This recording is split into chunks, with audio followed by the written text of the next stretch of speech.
Hello everyone, this is Teacher Ella and for today's video ay i-discuss ko sa inyo kung ano ang mga dapat na gawin ninyo during the deliberation at ano naman ang gagawin ninyo pagkatapos ng ranking. Okay, so let's start.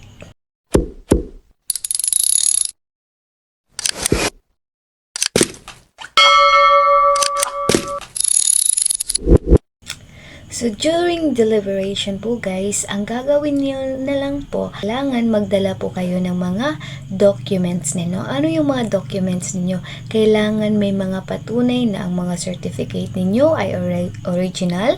Merong dapat kayong mga TOR na original at mga CAV.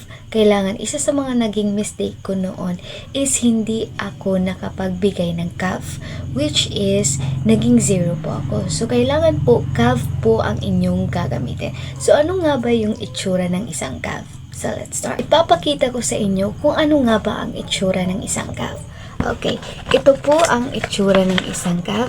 Certified Authentication and Verification. Kailangan ito po ang ipapakita ninyo kung kayo ay may deliberation or kailangan naka-xerox copy kasi yun yung titignan nila.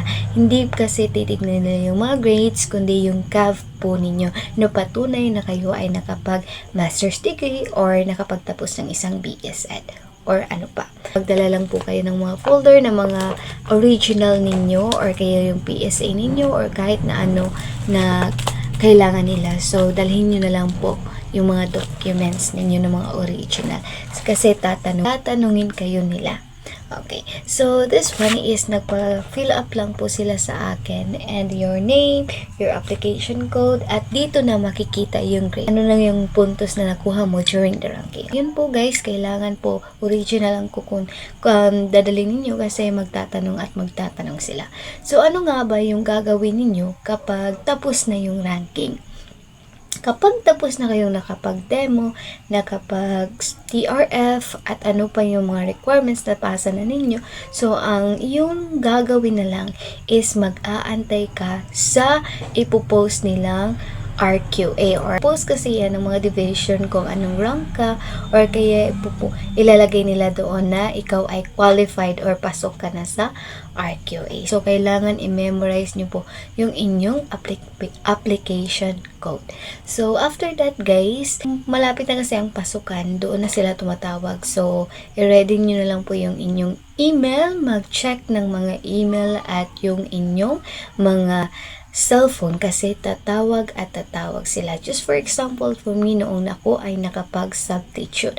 So, ito po yung sample na ako po ay na-text nila na kung willing ba ako mag-substitute. So, ako naman is yes. So, kung ikaw ay nagdadalawang isip kung papasok ka ba sa DepEd o mag-aantay ka na lang, if meron namang mga private school na pwede kang pumasok, then pumasok ka po or mag-apply ka po kasi mahirap po mag-antay sa DepEd lalo na at marami po tayong applicant. So, wag po tayong umasa palagi or maging tambay lang. So, yun lamang po guys. Kapag po karoon ng text na you are pwede ba kayong maging part ng Department of the Education, then pasok na po kayo or permanent na po kayo nun. Aantay na lang po kayo ng inyong appointment.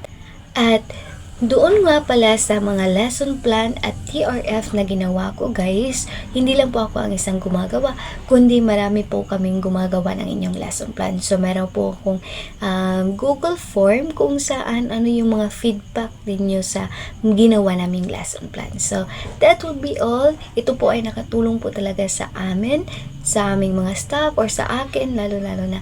So, maraming salamat sa inyong pag-subscribe sa akin guys at malaking tulong na po ito sa akin. So, that would be all. I hope may natutunan na naman kayo ngayon at bye-bye!